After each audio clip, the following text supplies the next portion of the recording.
You'll find that you are much broader, that you're much deeper, that you have more going for you than you think. It's a wonderful opportunity to be able to speak to like-minded leaders who are all attempting to do the right thing and do it well. So we can go to our congregation and be full so that we can give them more. Make plans to take your leadership to the next level by registering at pastorsandleaders.org.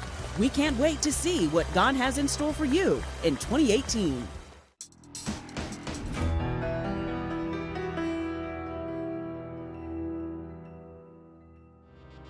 Coming up on the Potter's Touch. This is for people who are ready to mount up, not down, up, not down, up, not down, up, not down. They shall mount up on wings like eagles. He looked at you and said you were worth it.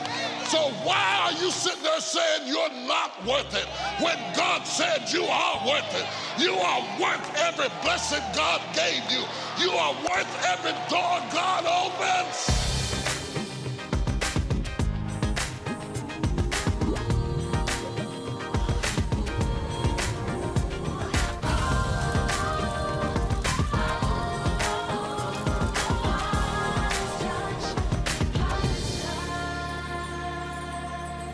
Greetings in the name of Jesus Christ, our King. I'm so happy about the new year, excited about God's grace over our lives. I'm ready to take 2018 on. How about you? One of the ways that we can take 2018 on, I've been taking my church and the country, I dare say the world, through a deeper understanding of bringing God into your life and your vision and your business and allowing him to be a part of your affairs and allowing him to take you out of that box into your purpose and destiny. This series is powerful. It's life-changing. The message is Eagles Make Love in the Air. It's really going to be a powerful metaphor to help you to understand the level and the height that you need to bring your vision and bring your life this year to experience all that God has for you so that you can soar in every area of your life. Now, let's go to the Word of God, Isaiah 40, 28 through 31, and hear what the Spirit of the Lord is saying to the church.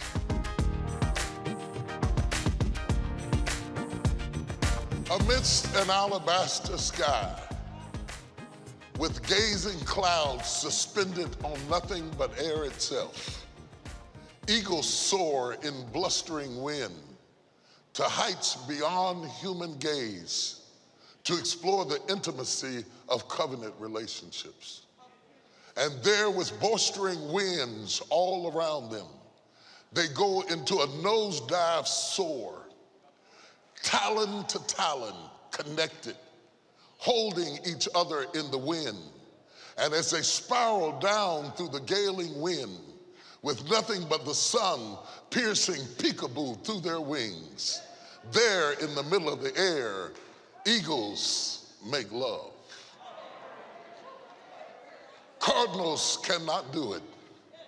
Hawks cannot understand it. Blue jays cannot reach it. For the eagles are on a plane beyond their ability to flap. This is an eagle's area of romance. It is the place of conception. Eagles conceive in the air. Now, I know you've had some romantic nights. I know you prayer warriors and everything. Even you church mothers try to look all deep and spiritual. You might not be having them right now, but there was a time, glory to God, that you have some flashbacks every now and then to some special days, but nobody in here can say at 40,000 feet in the air with the wind blowing through your hair and the sun peeking through your arms, there in an embrace of intimacy, you found connectivity to the point that conception was achieved with nothing but wind and air and light and alabaster to bask in as you experience the opulence of intimacy.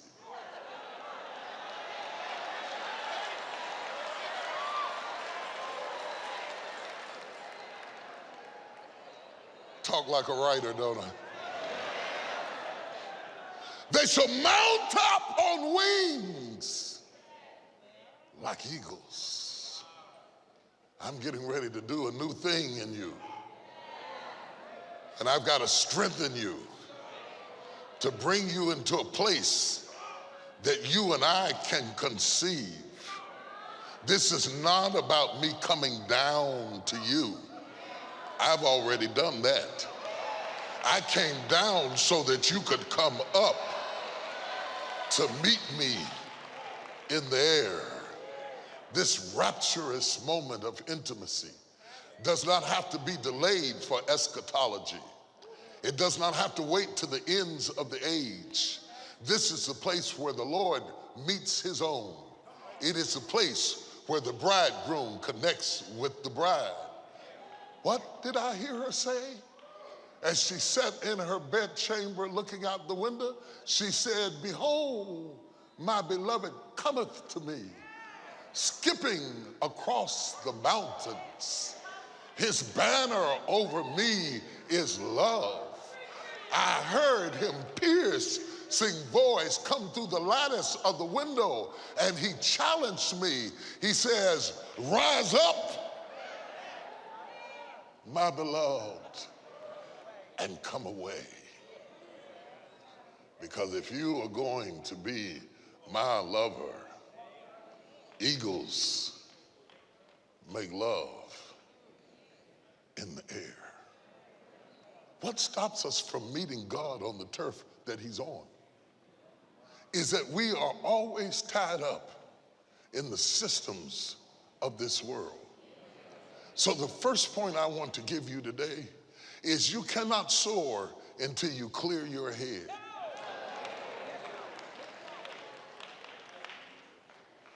Clearing your head is the first step of getting on the level that you need to be on to do what God has called you to do. When I say clear your head, I'm talking about all the contaminants that keep you stuck on the ground. Things that weigh down the human soul, stop you from being creative, stop you from being inventing new things and being innovative. You cannot be innovative and depressed. So we've got to delete some depression, because depression depresses what God is saying, rise up. Depression is saying, stay down. There's nothing up there for you. You don't belong up there. You don't deserve to be up there. You're too young. You're too old. You're too rich. You're too poor. You're too black. You're too white. You're too brown. Stay down. The devil is a liar. Something has got to get off this morning. I said something has got to get off. Something has got to go and get its bags and get off this flight, because God is getting ready to take you into a dimension that you have never gone before, and you've got to let it go. Loose. Loose. Loose. Loose. Let it go. Do you want to go up in the air and meet with the master, or do you want to stay on the ground and play in your baggage? This is not for the chickens.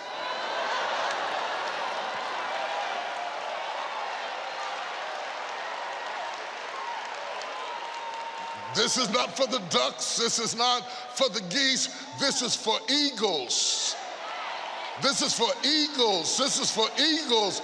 This is for people who are ready to mount up, not down, up, not down, up, not down, up, not down. They shall mount up on wings like eagles. If there are any eagles out there. If there are any eagles out there. Are there any eagles over there? Are there any eagles over there? I'm calling for an Eagles meeting because we're getting ready to soar. Touch 7 people and tell them we're getting ready to soar.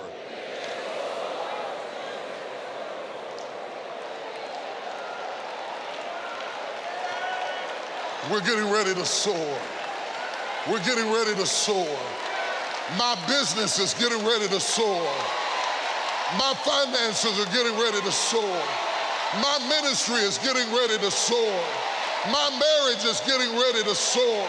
I've changed my mind. I've renewed my strength. I'm getting ready to soar. I have something to look forward to.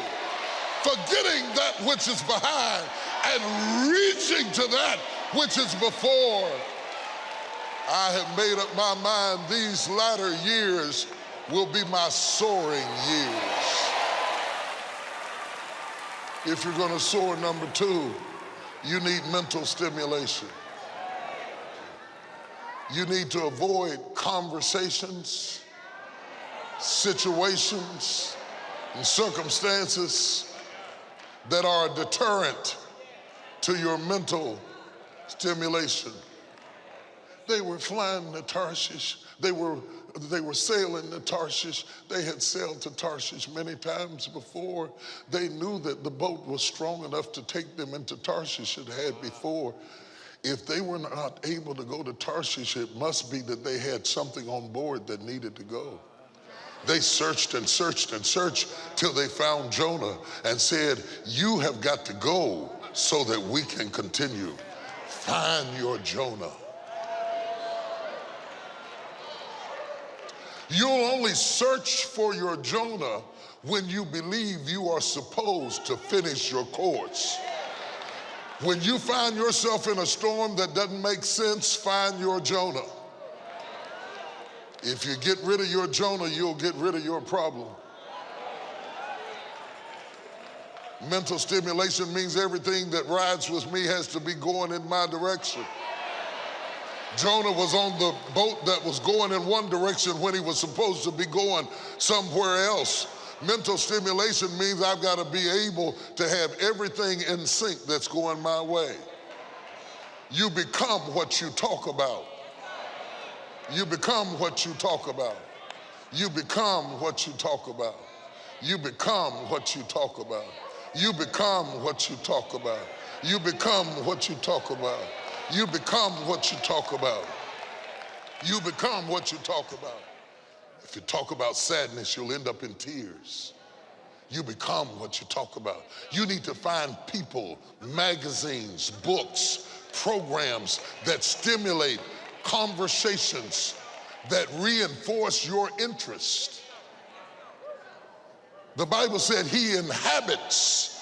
The word inhabits in Hebrew means sits down in the praises of Israel.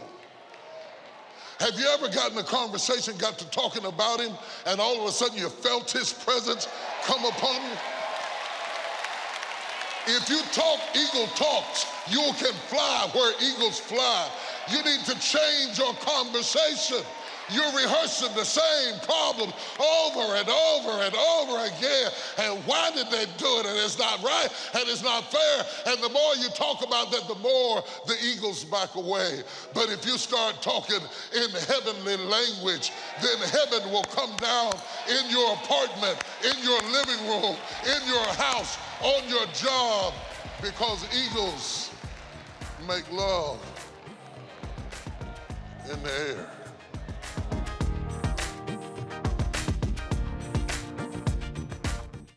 Hey, we've got a special treat for you today. My company, TD Jakes Films, is coming together with Lifetime to present to you Faith Under Fire. It's powerful, it's life-changing. The Antoinette Tuff story, played by Toni Braxton. Take a look.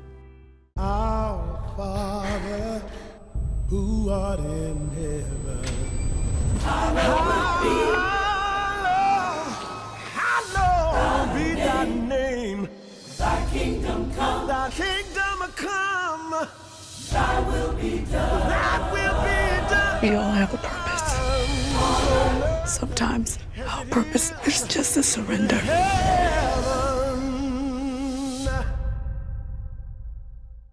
So everybody, I want you to check out this powerful, powerful film. It's going to be on Lifetime, January the 27th. You will not want to miss it. Faith Under Fire. Thank you, Lifetime, for this great opportunity for church to reach the world.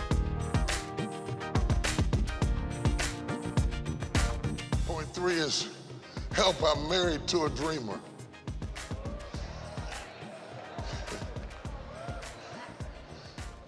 I was excited when he or she first started talking about their dreams, but they've been talking about it a long time.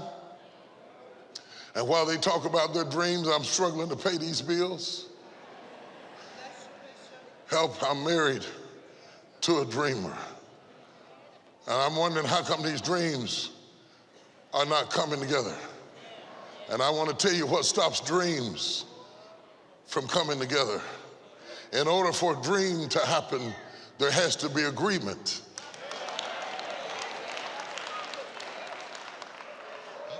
So if you're going to be married to a dreamer, you got to learn how to dream.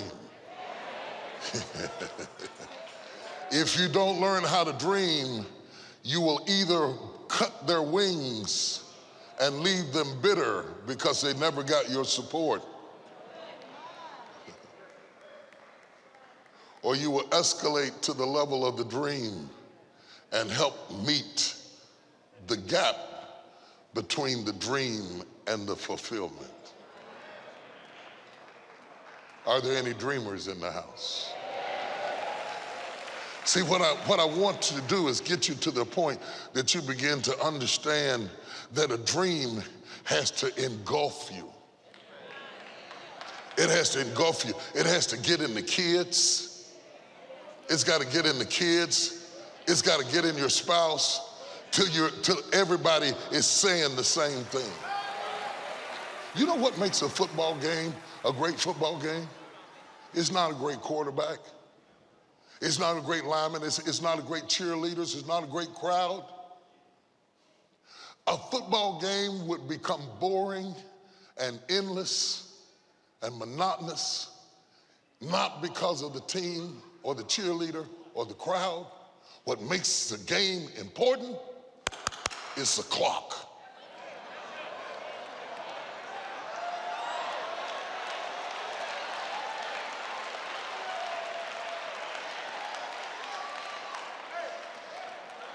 Who wants to watch a game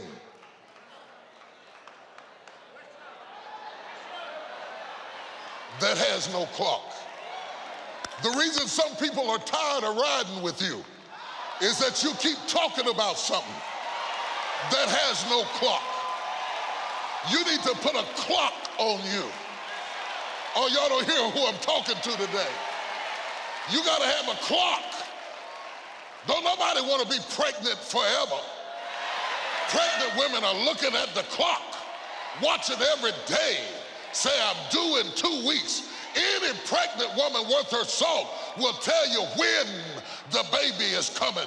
It's not enough to know that the baby is coming. The woman wants to know when the baby is coming. That's why I can endure the suffering of this present moment, because the clock reminds me that trouble don't last always. The clock reminds me that weeping may endure for a night, but joy comes in the morning. The clock reminds me that after I get through this runway, I'm gonna spread my wings and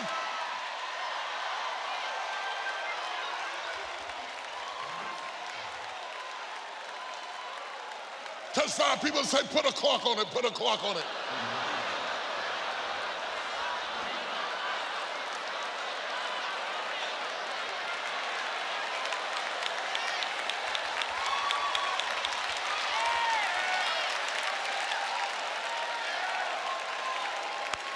Put a clock on it.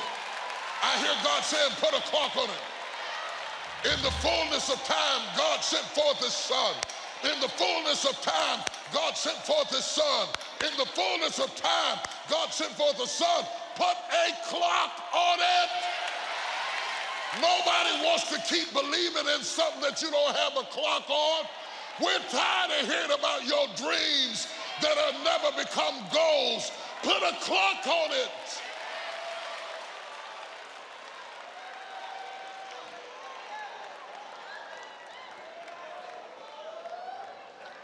This is my 4th point. It's the danger of ambiguity.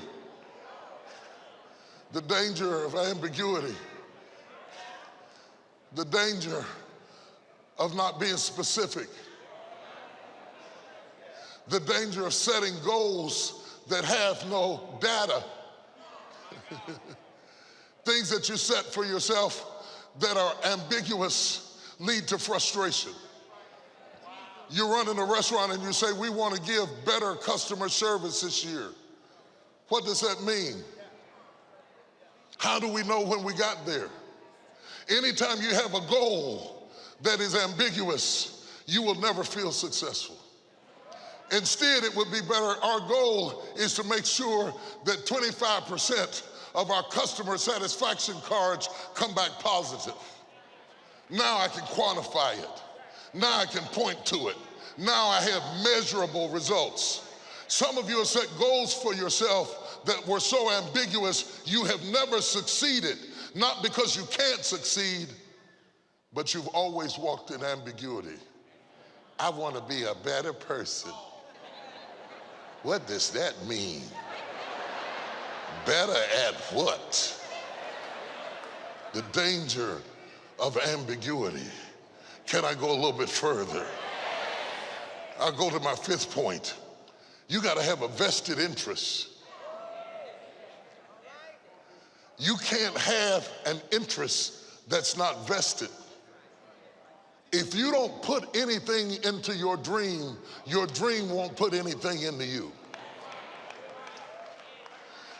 I'm going to do it as soon as I get an investor.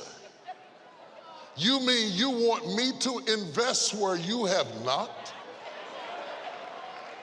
Wouldn't I be stupid to risk my money while you don't risk yours? If you believe in it, you got to go first. If you invest, you got to have a vested interest. You got to have something in you that you put it on the line. When God got ready to redeem us, he didn't just give us lip service. I wish somebody would die for them. They sure do need a savior. Lord, have mercy, they're in a mess. Oh, God, somebody need to do something about this mess. These people that got here. I wish to God, is there anybody up here in heaven that just wants to do me a favor and die on the cross for them? Any of you angels want to just go fix it because they in a mess, they in a real mess. I'm worried about them. And I need some investors. No, he stripped himself of his royal deity, wrapped himself up in human flesh, came walking down through 42 generations, said, lo, I come in the volume of the book to do thy will, oh God. I'm not asking anybody to invest in my dream. I'll do it myself. And the Bible said that when Jesus got before the cross, that despising the shame of the cross, he looked before it for the joy that was set before him and said, it's worth it. Whatever I sacrifice is going to be worth it. He looked at you and said, you are worth it. He looked at you and said, you were worth it. He looked at you and said, you were worth it. So why are you sitting there saying you're not worth it when God said you are worth it? You are worth every blessing God gave you. You are worth every door God opens. Somebody shout in this house.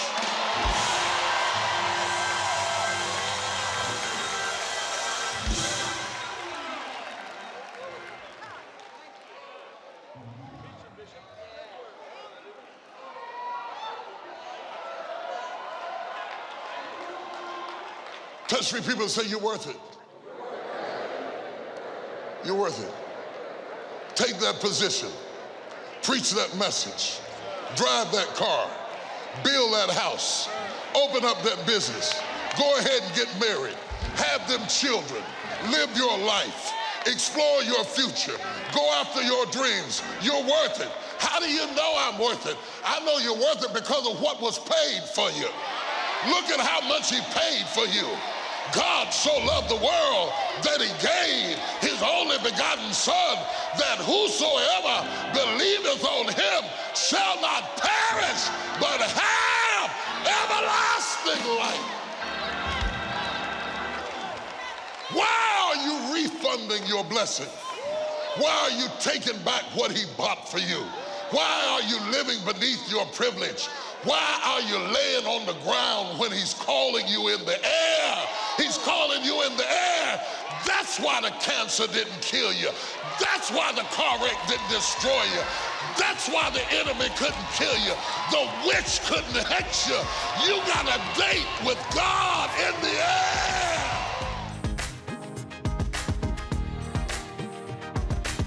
I'm out of time. I've got to stop there. It's been a real joy to share the word of the Lord with you, and I'm believing God. I'm praying for and with and about your vision as I lift up mine, that we can go into our destiny and experience all that God has for us.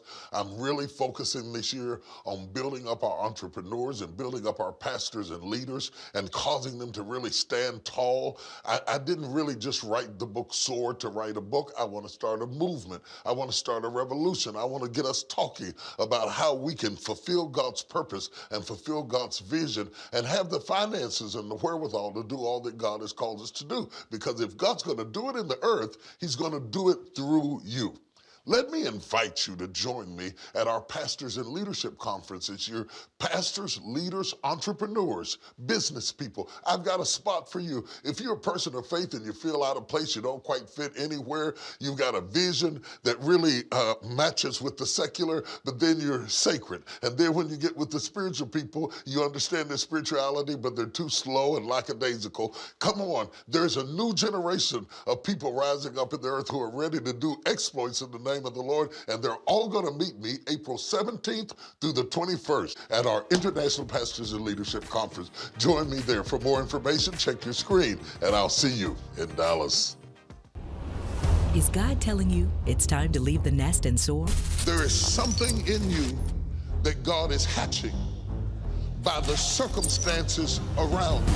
For your gift to the ministry of any size, you will receive Bishop Jake's message, Hatching Greatness, on CD, as well as our Fresh Vision for 2018 calendar. You got to go through changes and metamorphosis. You got to cry sometime. You got to hurt sometime. You got to go to bed wanting to quit sometime.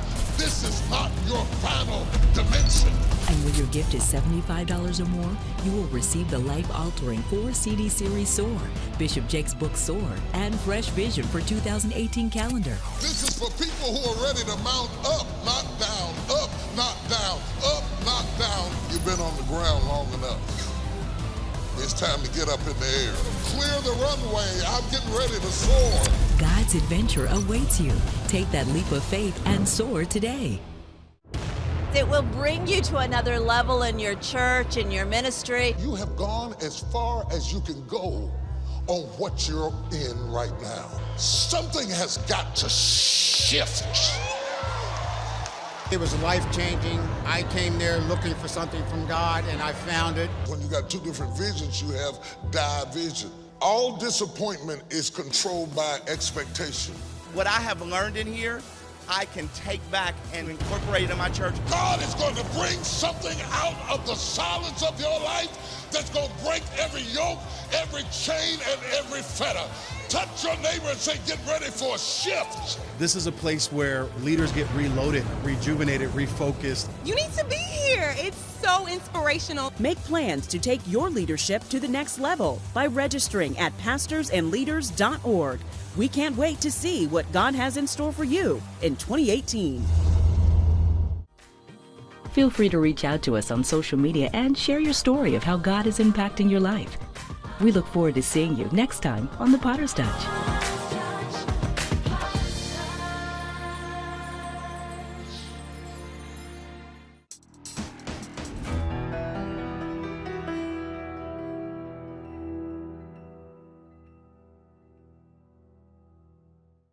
You'll find that you are much broader, that you're much deeper, that you have more going for you than you think. It's a wonderful opportunity to be able to speak to like-minded leaders who are all attempting to do the right thing and do it well. So we can go to our congregation and be full so that we can give them more. Make plans to take your leadership to the next level by registering at pastorsandleaders.org. We can't wait to see what God has in store for you in 2018.